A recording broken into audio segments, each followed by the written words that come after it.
Good evening, and welcome to Third Church of Christ Scientist of New York City.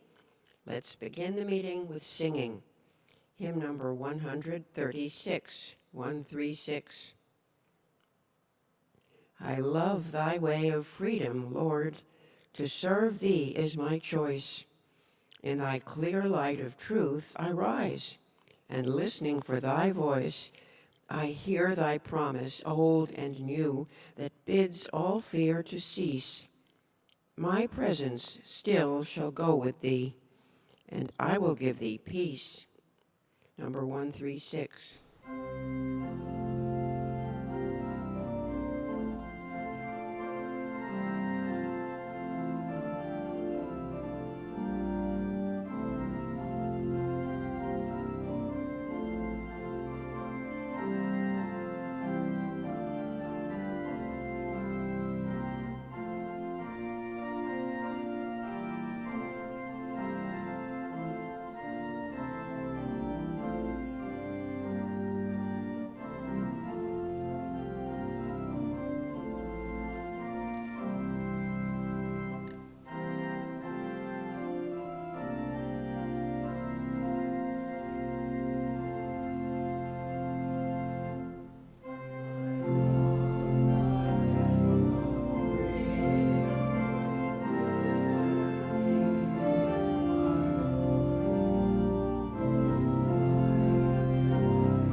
I'll read from the Bible and from Science and Health with Key to the Scriptures by Mary Baker Eddy.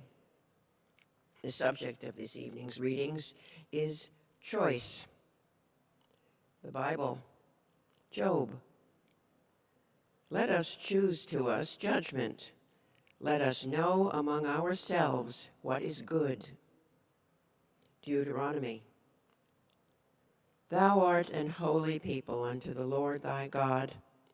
The Lord thy God hath chosen thee to be a special people unto himself, above all people that are upon the face of the earth. The Lord did not set his love upon you, nor choose you, because ye were more in number than any people, for ye were the fewest of all people. But because the Lord loved you, and because he would keep the oath which he had sworn unto your fathers, hath the Lord brought you out with a mighty hand, and redeemed you out of the house of bondmen, from the hand of Pharaoh, king of Egypt. Know therefore that the Lord thy God, he is God, the faithful God, which keepeth covenant and mercy with them that love him and keep his commandments to 1,000 generations. I call heaven and earth to record this day against you, that I have set before you life and death, blessing and cursing.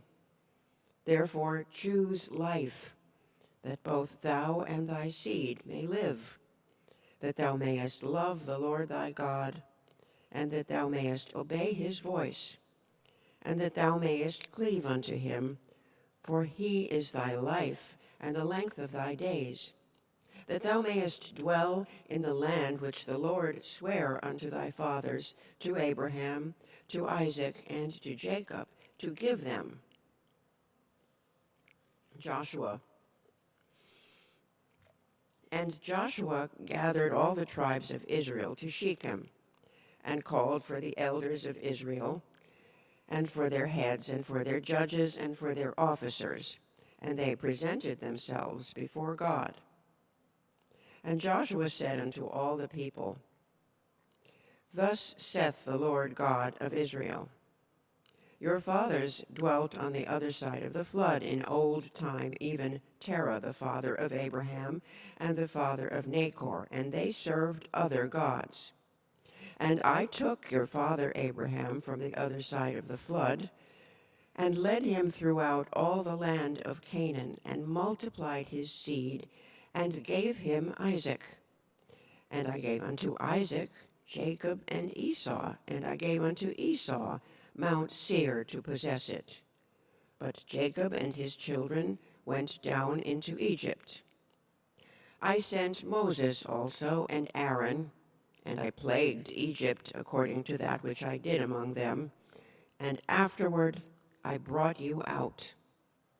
And I brought your fathers out of Egypt, and ye came unto the sea, and the Egyptians pursued after your fathers with chariots and horsemen unto the Red Sea.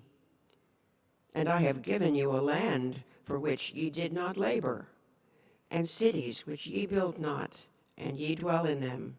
Of the vineyards and of the olive yards, which ye planted not, do ye eat. Now therefore, fear the Lord, and serve him in sincerity and in truth, and put away the gods which your fathers served on the other side of the flood and in Egypt, and serve ye the Lord. And if it seem evil unto you to serve the Lord, choose you this day whom ye will serve, whether the gods which your fathers served that were on the other side of the flood, or the gods of the Amorites in whose land ye dwell.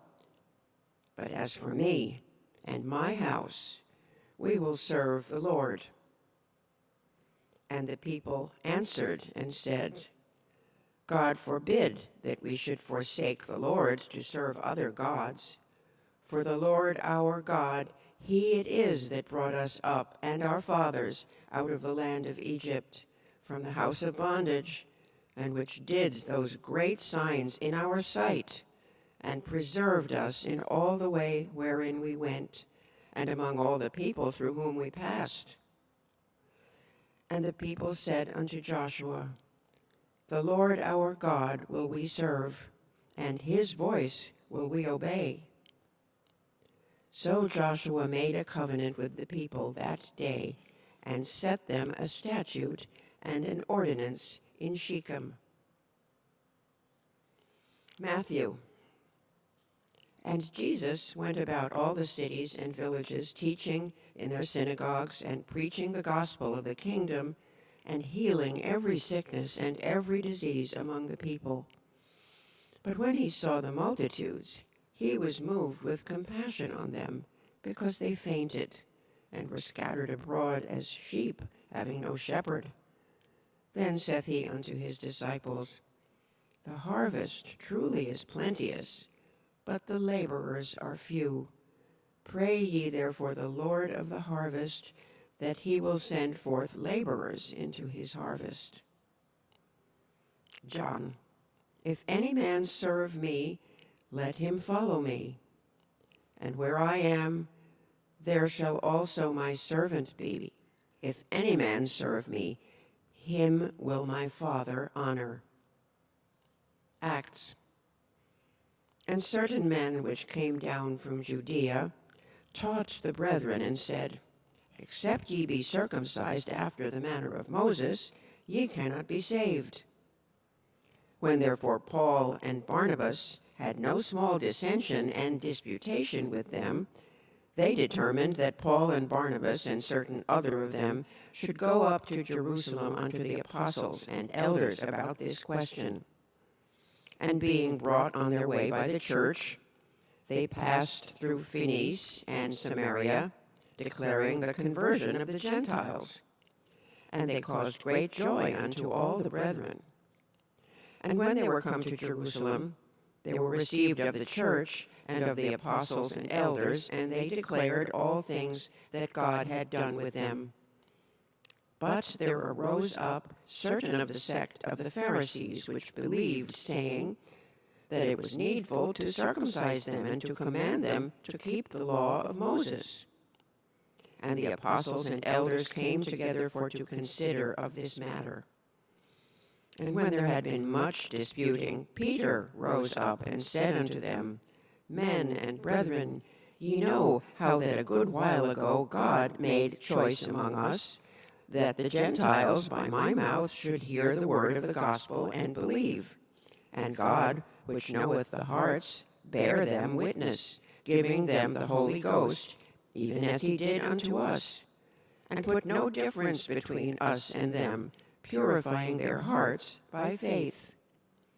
Then all the multitude kept silence and gave audience to Barnabas and Paul, declaring what miracles and wonders God had wrought among the Gentiles by them.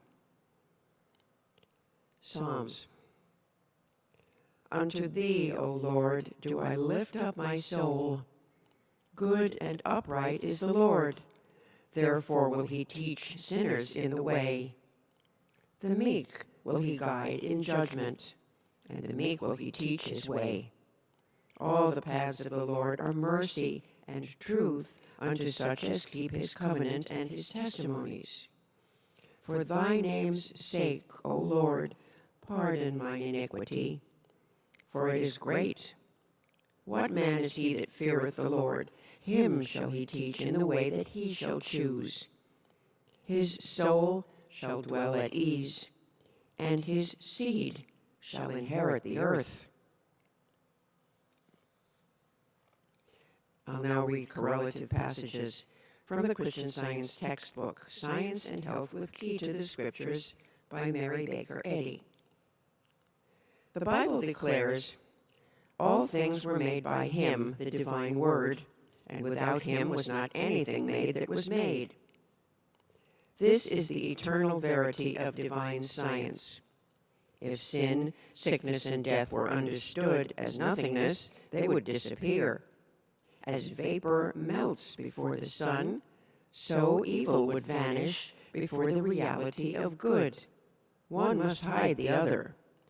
How important, then, to choose good as the reality. God's being is infinity, freedom, harmony, and boundless bliss. Where the Spirit of the Lord is, there is liberty.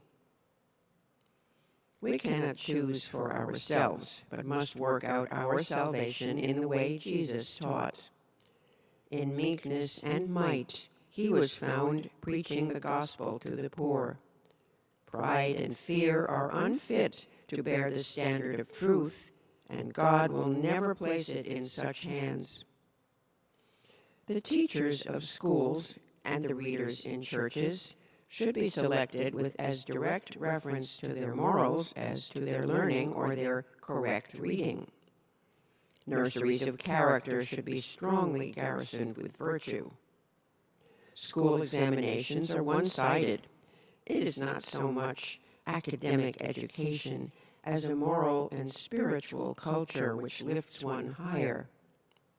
The pure and uplifting thoughts of the teacher, constantly imparted to pupils, will reach higher than the heavens of astronomy, while the debased and unscrupulous mind, though adorned with gems of scholarly attainment, will degrade the characters it should inform and elevate. The student who receives his knowledge of Christian Science or metaphysical healing from a human teacher may be mistaken in judgment and demonstration, but God cannot mistake. God selects for the highest service one who has grown into such a fitness for it as renders any abuse of the mission an impossibility. The All-Wise does not bestow his highest trusts upon the unworthy. When he commissions a messenger, it is one who is spiritually near himself. No person can misuse this mental power if he is taught of God to discern it. Is it not a species of infidelity to believe that so great a work as the Messiah's was done for himself, or for God, who needed no help from Jesus' example to preserve the eternal harmony? But mortals did need this help, and Jesus pointed the way for them. Divine love always has met and always will meet every human need. It is not well to imagine that Jesus demonstrated the divine power to heal only for a select number or for a limited period of time, since to all mankind and in every hour divine love supplies all good. The miracle of grace is no miracle to love. Jesus demonstrated the inability of corporeality as well as the infinite ability of spirit, thus helping erring human sense to flee from its own convictions and seek safety in divine science. Reason, rightly directed, serves to correct the errors of corporeal sense, but sin, sickness, and death will seem real, even as the experiences of the sleeping dreams seem real, until the science of man's eternal harmony breaks their illusion with the unbroken reality of scientific being.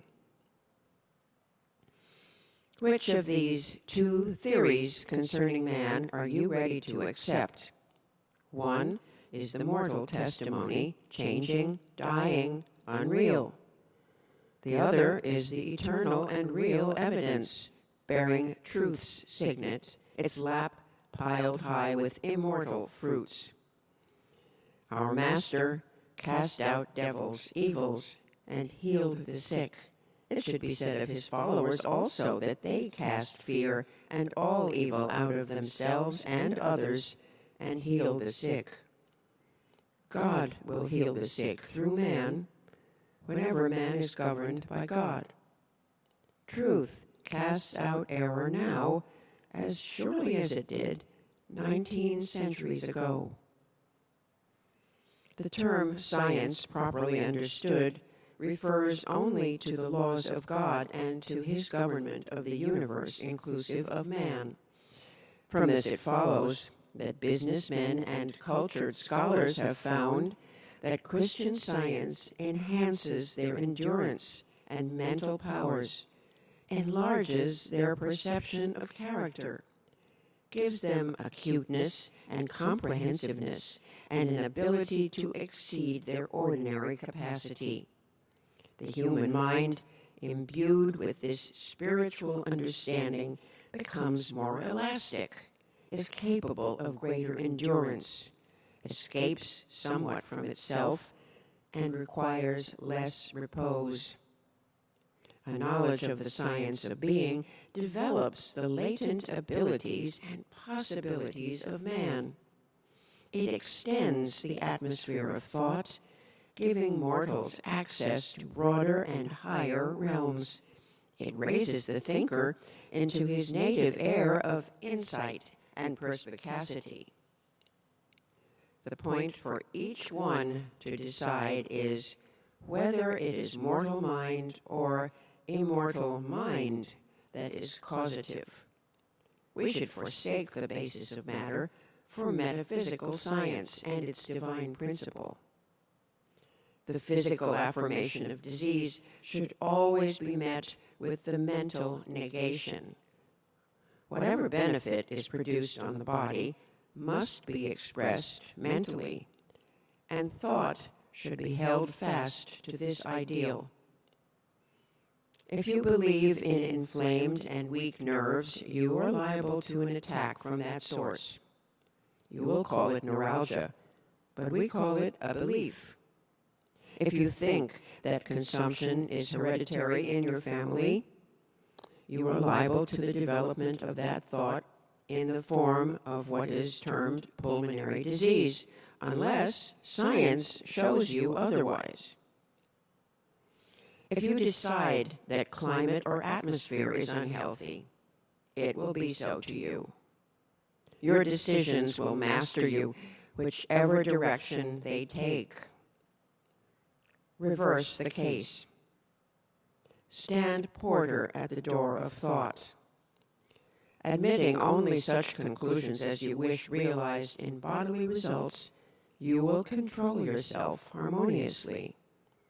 When the condition is present which you say induces disease, whether it be air, exercise, heredity, contagion, or accident, then perform your office as porter and shut out these unhealthy thoughts and fears. Exclude from mortal mind the offending errors. Then the body cannot suffer from them. The issues of pain or pleasure must come through mind. And like a watchman, forsaking his post, we admit the intruding belief, forgetting that through divine help we can forbid this entrance.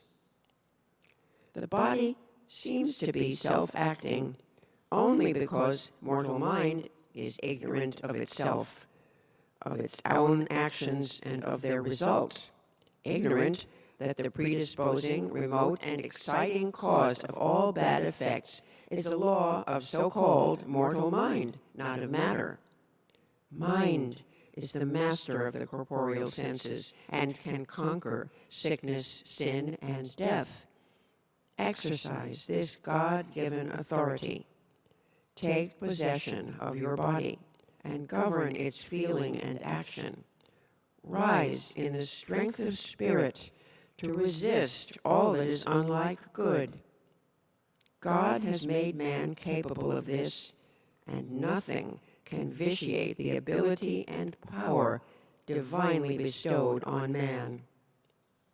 Be firm in your understanding that the divine mind governs, and that in science man reflects God's government. Have no fear that matter can ache, swell, and be inflamed as the result of a law of any kind, when it is self-evident that matter can have no pain nor inflammation. Asking God to be God is a vain repetition. God is the same yesterday and today and forever. And he who is immutably right will do right without being reminded of his province. The wisdom of man is not sufficient to warrant him in advising God. Who would stand before a blackboard and pray the principle of mathematics to solve the problem? The rule is already established, and it is our task to work out the solution. Shall we ask the divine principle of all goodness to do his own work? His work is done, and we have only to avail ourselves of God's rule in order to receive his blessing, which enables us to work out our own salvation. When will Jesus' professed followers learn to emulate him in all his ways and to imitate his mighty works? Those who procured the martyrdom of that righteous man would gladly have turned his sacred career into a mutilated doctrinal platform. May the Christians of today take up the more practical import of that career. It is possible, yea, it is the duty and privilege of every child, man and woman, to follow in some degree the example of the Master by the demonstration of truth and life, of health and holiness. Christians claim to be his followers, but do they follow him in the way that he commanded? Hear these imperative commands. Be ye therefore perfect, even as your Father which is in heaven is perfect. Go ye into all the world, and preach the gospel to every creature. Heal the sick. Why has this Christian demand so little inspiration to stir mankind to Christian effort? Because men are assured that this command was intended only for a particular period or for a select number of followers. This teaching is even more pernicious than the old doctrine of foreordination, the election of a few to be saved while the rest are damned. And so it will be considered when the lethargy of mortals produced by man-made doctrines is broken by the demands of divine science. Jesus said, "These signs shall follow them that believe. They shall lay hands on the sick, and they shall recover." Who believes him? He was addressing his disciples, yet he did not say, "These signs shall follow you," but them that believe in all time to come. Here, the word hands is used metaphorically, as in the text, "The right hand of the Lord is exalted." It expresses spiritual power. Otherwise, the healing could not have been done spiritually. At another time, Jesus prayed, not for the 12 only, but for as many as should believe through their word. Take away wealth, fame, and social organizations, which weigh not one jot in the balance of God, and we get clearer views of principle.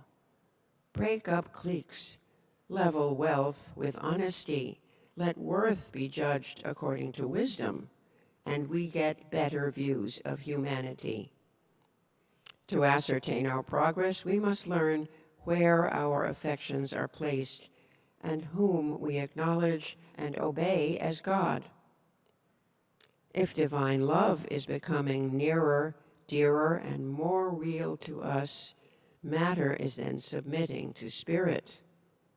The objects we pursue and the spirit we manifest reveal our standpoint and show what we are winning.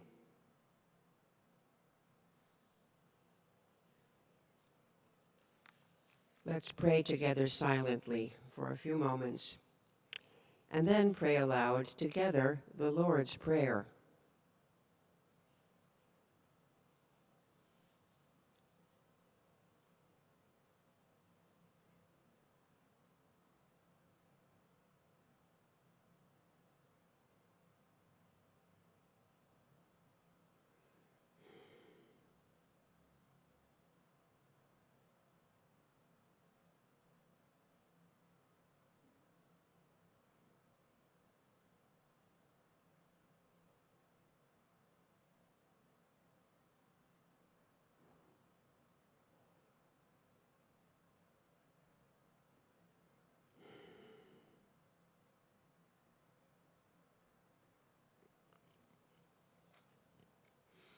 Our Father, which art in heaven, hallowed be thy name. Thy kingdom come, thy will be done in earth as it is in heaven. Give us this day our daily bread, and forgive us our debts as we forgive our debtors. And lead us not into temptation, but deliver us from evil. For thine is the kingdom, and the power, and the glory, forever. Let's sing hymn number 215, 215.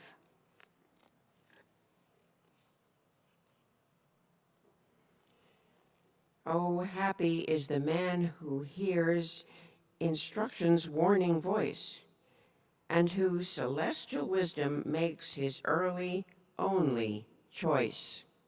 Number 215.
This church is a branch of the Mother Church, the First Church of Christ Scientist in Boston, Massachusetts.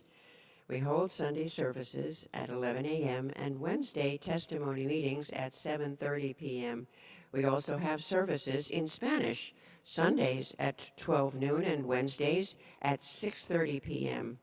All services are held in person and online, and all are welcome.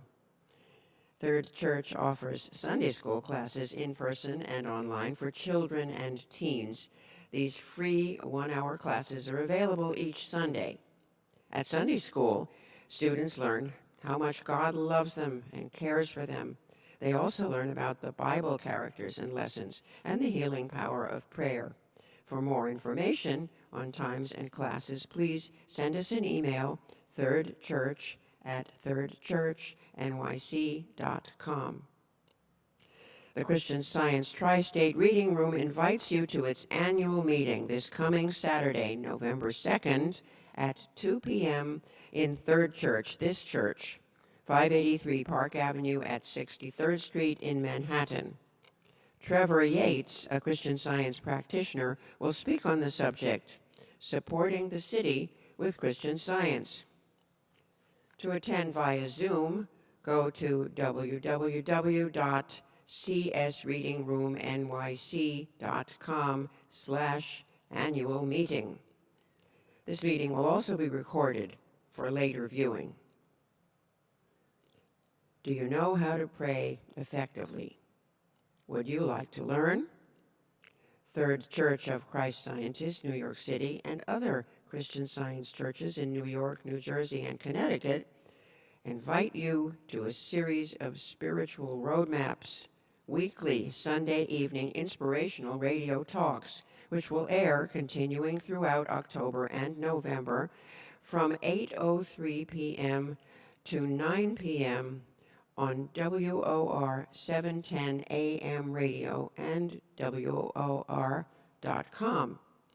The series, titled Spiritual Solutions for Today's Challenges, will address the following topics. Prayer brings peace. How spiritual perception brings healing. Finding unity and abundance through prayer, and learning to love your enemies. The internationally based speakers are members of the Christian Science Board of Lectureship. The next talk in the series, Sunday, November 3rd, is How Spiritual Perception Brings Healing by Alexandra Fisher, CS. It's sponsored by the Christian Science churches in Tarrytown, New York, and Englewood, New Jersey. Replays of each talk will be available at 710wor.com/spiritual solutions through the end of November, and on thirdchurchnyc.com through the end of December. Join us starting on Sundays at 8:03 p.m. on WOR 710 AM radio. We promise spiritual enlightenment and uplift. Please note, next Sunday, November 3rd, is the start of Eastern Standard Time. Set your clocks back by 1 hour on Saturday night. This meeting is now open for all to share experiences of healing and spiritual insights that prove God's ever-presence and power in their lives. If you are listening by telephone and would like to speak, press *6 and wait until your line is unmuted. Please speak directly into the microphone of your phone. Your message will be easier to hear if you do not use the speaker function. If you're watching via Zoom, you can choose the raise your hand icon or unmute yourself and speak.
I would just like to say I thank God for being here. I'm thankful for being a member of Christian Science. Um, I just learn a lot. I read every day, the reading room every day, and I'm slowly starting to understand what Christian Science is all about. And I'm thankful, like again I said, I'm thankful to be a member of Christian Science. Thank you very much.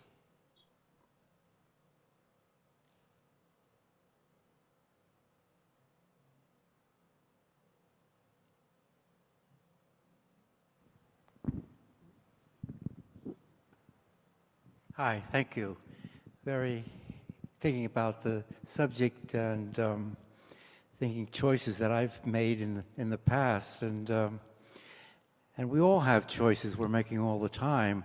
And in Christian Science, we choose to go the spiritual route, not the material. And a number of years ago,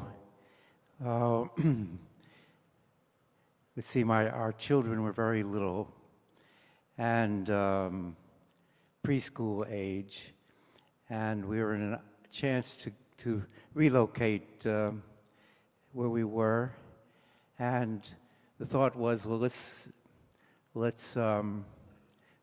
go out to Principia, which is a school for Christian Scientists in the Midwest, and see if we can buy a house out there and put our children through there. So my wife had gone ahead with the daughter, younger daughter, to visit her sister in Milwaukee, and I was back here in the East with my son, a year or two older, and we decided to meet in St. Louis on Labor Day weekend. And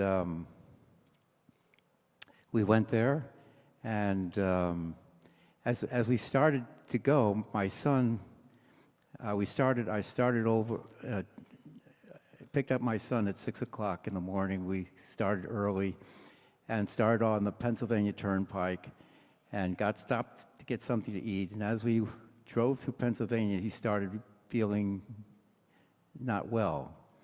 And by the time we got to the end of Pennsylvania, he was really getting quite sick. And through Ohio, and finally, by the time I got to St. Louis and met my wife there with a daughter, he was very ill, and she was not very happy. And this was Saturday, and we said, well, what are we going to do tomorrow? It's church, so let's, we'll see. Hopefully he'll be better in the morning. And in the morning he wasn't, but we went to the church, which is a very big church, branch church, because it has the faculty and the students. And we said, I waited in the parking lot, and she decided to go in and see what they wanted. They said, bring him in. So we brought him in, and it turned out that he was the only one in the Sunday school, because the whole campus had been quarantined with measles outbreak. And so that was a bummer. But afterwards, he seemed better. And we started looking at houses, and then he started to get restless, and he said, well, we better stop, and we better settle in. So and he was getting sick. So she had her car, and I had my car, and I was driving around. And as we went through this highway, Cloverleaf, there was this huge hospital, modern hospital, all lit up, bright as could be. And I heard a voice behind me saying, in a very angry tone, get that boy to that hospital. Very angry tone. And as soon as it said that, something deep down inside, very strong, very quiet, like a hush, simply said, no, no. I continued on. A few more time, but continued on. We got to the parking lot of the place we were going to stay, and my wife came out with the son in her arms. He was unconscious. He'd lapsed into unconsciousness. So now we are 1,000 miles away from home here. My son's unconscious. So we put him into we go and we had a suite of rooms, like a small suite. We put him in the bed, and I called my teacher here in the East. And he said, I'll get right on it, but you have to get somebody locally. Because with children's cases, the courts do not recognize absent treatment. He didn't say that, but I know that that's what was behind it, and so you have to get somebody locally. So I went, it was Labor Day weekend, I went through the journal, nobody was answering the phone. Finally, one person answered, and he said, I know right where you are, I'll be right there.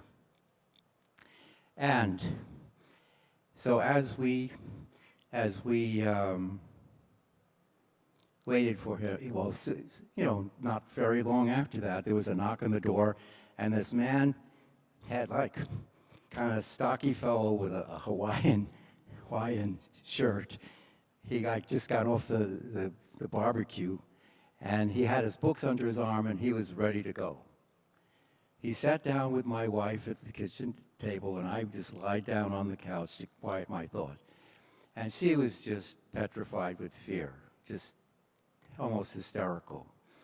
And a while back, I had memorized the platform in Science and Health. It's 10 pages in the 10 pages in the chapter on science of being, 330 to 340, and it's 32 paragraphs. He says, on the following platform, uh, is understood, and the letter and spirit bear witness, the infallibility, divine metaphysics will be demonstrated. Well, boy, I really needed to demonstrate the infallibility of divine metaphysics right then and there. So I started recalling that as I lay there. And I'd look over every time while I was doing it, and my wife was getting calmer and calmer. I wish I had paid more attention, because somehow he was able to deal with her fear and calm her till finally when I was finished, and I also did the chapter on animal magnetism on Mass. So when I was finished, she was completely calm, and he left. And then she said, and after he left, we talked, and when a little bit later says, well, what should I do? He said, we called him after he left, and she said he still has a fever, quite high fever. What should I do? And he says, George, what is fever? And I said, fear. And he said, and who? She said, should I be with him in the room with him? And he said, well, who's with him? And I said, love is with him. And said, well, let's leave it at that. So my wife and I went into the other room. We left the two children in the other bedroom, and I just reached out to God, and I simply said, Father, I know that disease, it's not germs, as it read from the text tonight. It's not germs, it's error. And you cannot fight, error with drugs. The only thing that destroys error is the truth in Christian Science, and I've relied on it all my life. And I just reached out to God in my heart, and I fell asleep. I was exhausted. I couldn't stay awake. My wife was able to go up, and she looked in a few times, and then she finally fell asleep. In the morning, she went in. My son sat up, smiled, and said, Mama, I'm hungry. And he came running out, completely healed. He was as happy. He was himself. And it was wonderful. And then when I had to get back to New York to go to work, because it was now Monday, Labor Day weekend, and she wanted to take the two children back to her sisters in Milwaukee. So we parted, and on the way back, and just for one day, the all too familiar symptoms of the measles appeared all over his body and then went. It was like the parting shot. What we had stopped in its dead in its tracks was a severe case of the measles. And we did it by total radical reliance on the truth, on Christian Science. Yes, Christian Science heals. And it healed that wonderful child. And even though that campus had the same problem, I know that that's all just error, and the truth Christian Science will always heal everything and anything, and I'm so grateful that I did not take that child to that hospital. Had I taken the child to the hospital, it would have been horrendous. I'm so grateful that I made the right choice, radical reliance on the truth. And the truth and Christian Science and God will never, ever let any of us down. Thank you.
Thank you for your readings. They may have been inspired by the upcoming election next week and the choice that our country is making in its leaders, both executive and legislative. I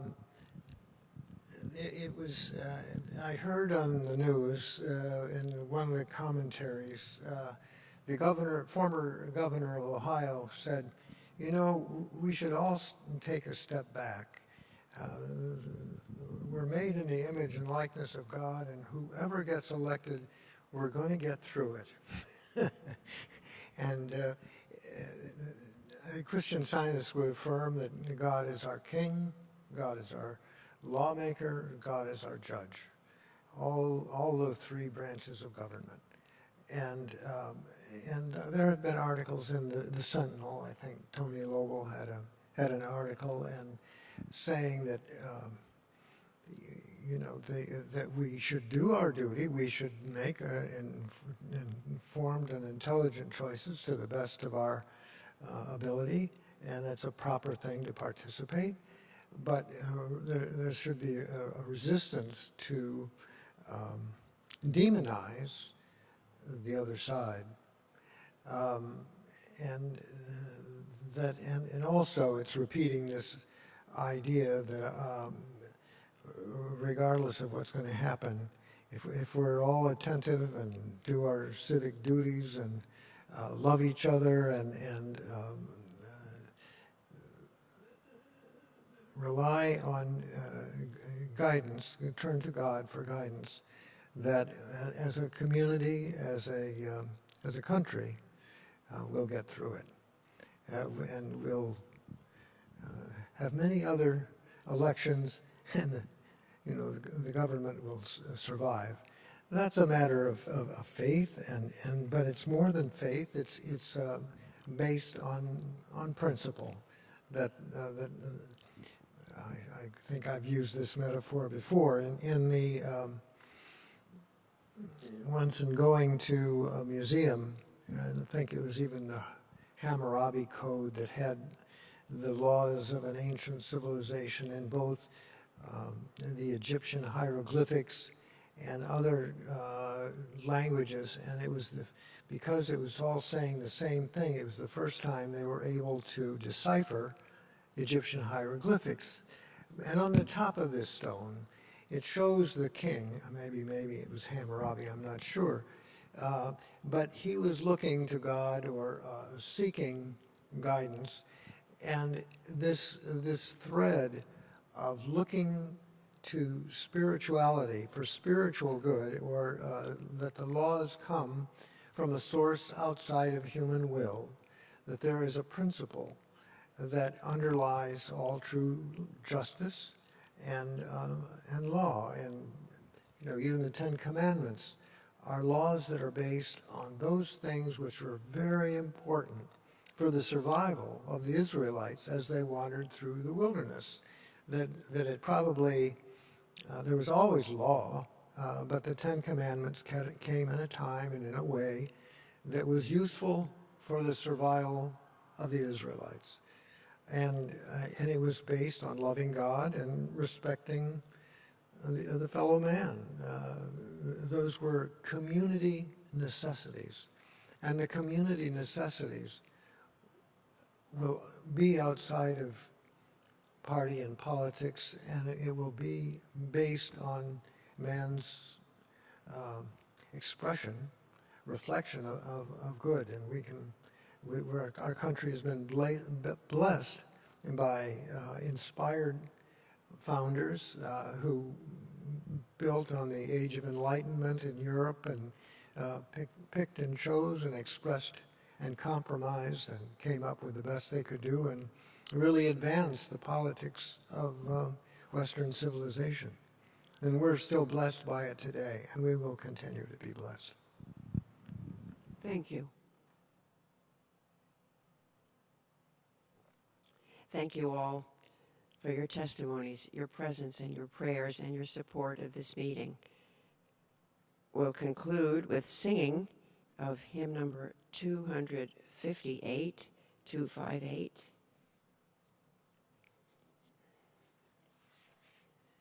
Oft to every man and nation comes the moment to decide in the strife of truth with falsehood for the good or evil side. A great cause God's new Messiah shows to each the bloom or blight. So can choice be made by all men twixt the darkness and the light. New occasions teach new duties. Time makes ancient creeds uncouth. They must upward still and onward who would keep abreast of truth. And serenely down the future, see the thought of men incline to the side of perfect justice and to God's supreme design. Though the cause of evil prosper, yet 'tis truth alone is strong.